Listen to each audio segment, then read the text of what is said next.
Greetings, seekers after enlightenment. This is Cerberus, and it is time for the daily briefing.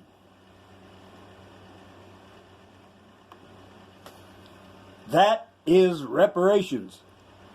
Black Lives Matter leader defends looting Macy's. A Chicago Black Lives Matter organizer defended the pillaging and plundering of downtown as a form of reparations.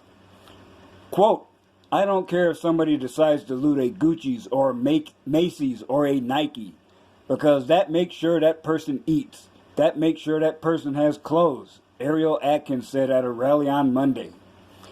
That's reparations, Atkins said. Anything they want to take it, because these businesses have insurance. They're going to get their money back. My people aren't going to get anything, unquote. That's the same excuse BLM will use when they come knocking on your front door, provided they knock first. Ooh. Well, let's hear her speak. I don't care if somebody decides to loot a Gucci or a Macy's or a Nike, because that makes sure that that person eats. That makes sure that that person has clothes. That's reparations. That is reparations. Anything they want to take it, because these businesses have insurance. They're going to get their money back. My people aren't getting anything. Really now? You know, this is where a disinterested observer might say, well, how about you think about those many years of reparations that you've been getting in the form of welfare and food stamps, and why don't we just call it even?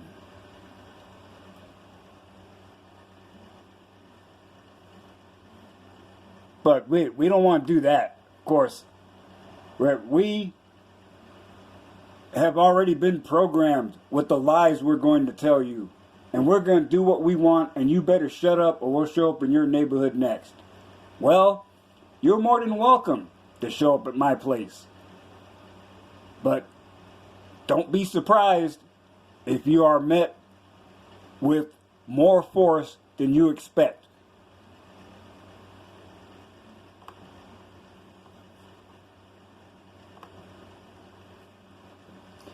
Nevada Democrat governor fines banned church for holding service in opened casino.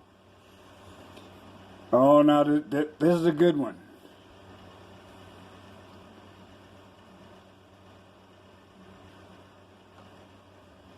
Nevada's Democrat governor, Steve Sisolak, has decided that people cannot worship in casinos when he's closed their churches. Earlier this month, a Nevada casino was fined $250 for holding a, quote, Evangelicals for Trump, unquote, church services, even though the governor's order prohibiting gatherings of more than 50 people in houses of worship also allowed casinos to operate at 50% capacity. The group gathered at the Ahern Hotel and Convention Center and followed a strict set of safety protocols for an event headlined Evangelicals for Trump, Praise, Prayer, and Patriotism.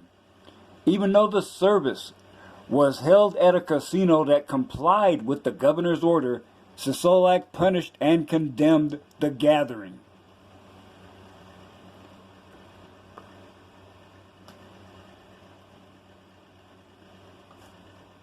That he is dismayed that the campaign and business defied the state of Nevada emergency directive, which limits public gatherings to 50 people or fewer.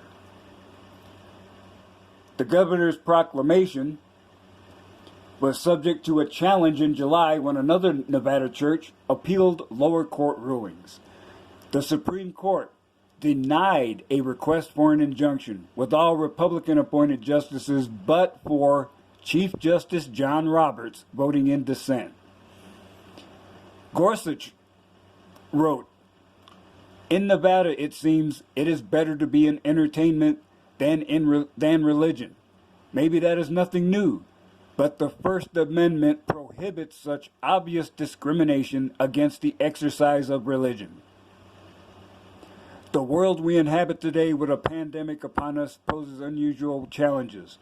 But there is no world in which the Constitution permits Nevada to favor Caesar's Palace over Calvary Chapel. Well said.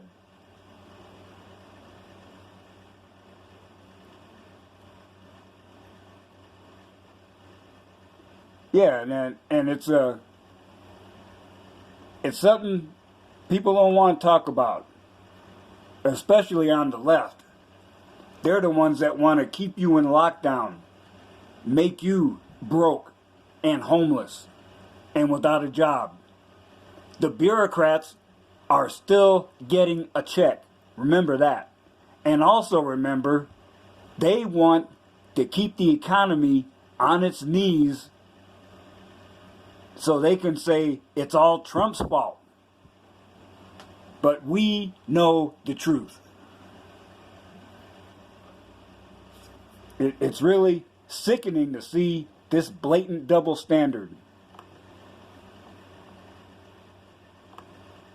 And speaking of double standards, federal judge releases Muslim who pleaded guilty in plot to behead Pamela Geller.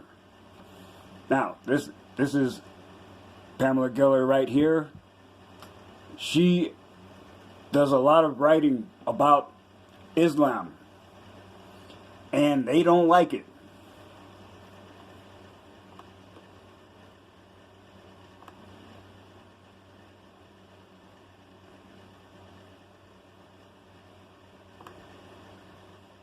Let's see now.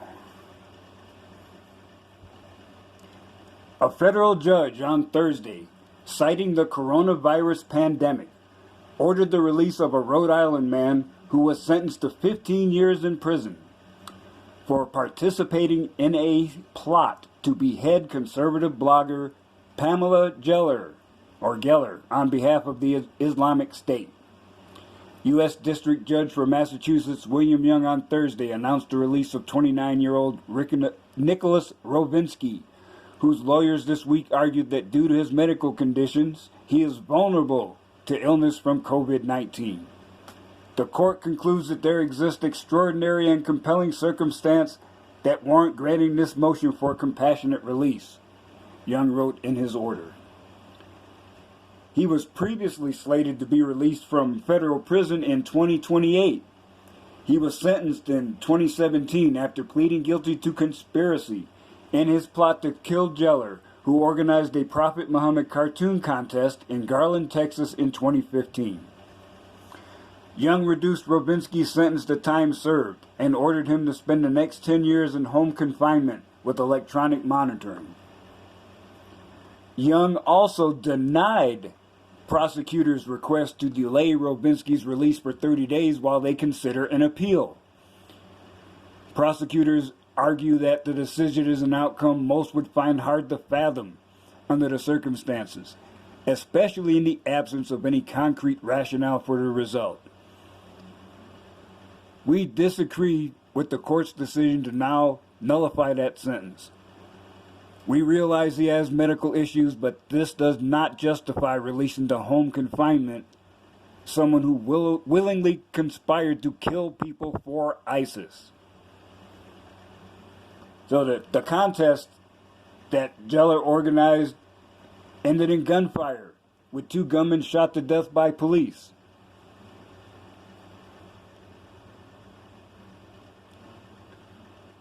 So Geller says releasing Rovinsky sends the message to thousands of others like him that they can plot freely to murder those who say things that offend their evil ideology, and the consequences will be slight. He terrorized our lives. He has caused me and my relatives physical and emotional distress, as well as the crippling financial cost required as a result of his mass murder plot. This will never end for me, so it should never end for him. Yeah, and that these leftists, they've made an unholy alliance with the Muslims. You can't say a bad name, you know, that even slightly off color, or you're an Islamophobe. Me, I'm a libertarian. I could care less. You wanna do that practice over there? That's fine.